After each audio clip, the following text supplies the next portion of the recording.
What is up, everyone? I hope you all are doing well. My name is Ishaan and welcome to the video. Today I want to talk about 4 things that I wish I knew when I first came into college as a pre-med student, so let's head right into it.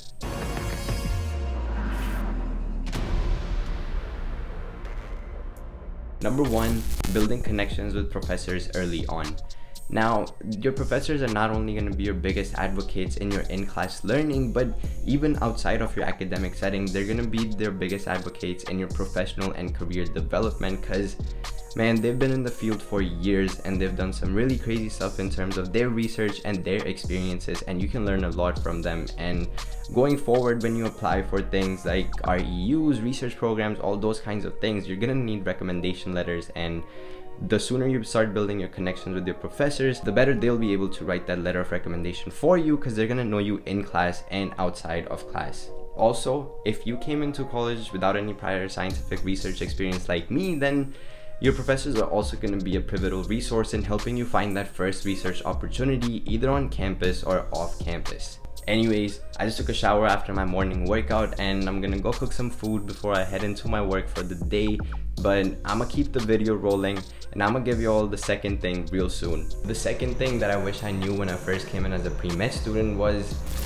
being a doctor or a surgeon isn't the only way that you can help people, and that was my underlying reason as to why I wanted to go to med school, become a doctor, become a surgeon, so I could help people, save lives, and contribute to humanity. But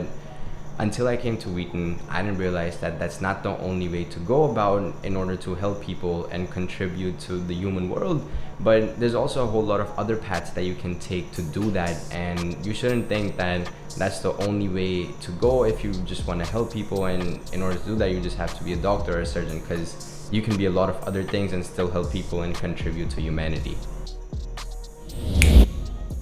I just devoured those breakfast tacos, and before I give you all the next thing,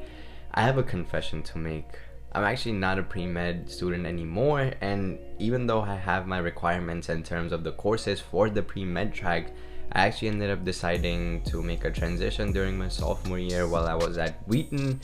And there's a whole story to it, so be sure to subscribe to the channel if you're not subscribed already, because in one of my future videos I'm gonna go over why I decided to make that transition and what pushed me into dropping the idea of med school. The third thing that I wish I knew when I first came in as a pre-med student is something that's a little obvious to some folks, but for someone like me, I had no idea, and that is that you need to be on top of your shit, especially much more than your non-pre-med peers, because if you're someone like me who's planning to go to med school like right after graduation, then you need to take the MCAT as soon as possible. You need to study for the MCAT. You need to start looking at med schools as soon as possible, because you're gonna be applying to med schools by the spring semester of your junior year, and the thing is that by that time you won't even have all your courses that are required to take the MCAT, or at least the knowledge of it, which means that you'll have to start studying early on for the MCAT and start looking at med school applications and their requirements. The fourth thing that I wish I knew back in the day when I first came in as a pre-med student is that nobody is coming to save you. And this might sound really harsh, but that's my personal experience and that's the honest truth, because even though you'll have folks in terms of your peers and faculty members and staff members that are going to be supporting you throughout this process, the most they can offer is to help you in certain aspects, but the majority of the weight in order to take these extra steps, like, that's going to fall on your shoulders, and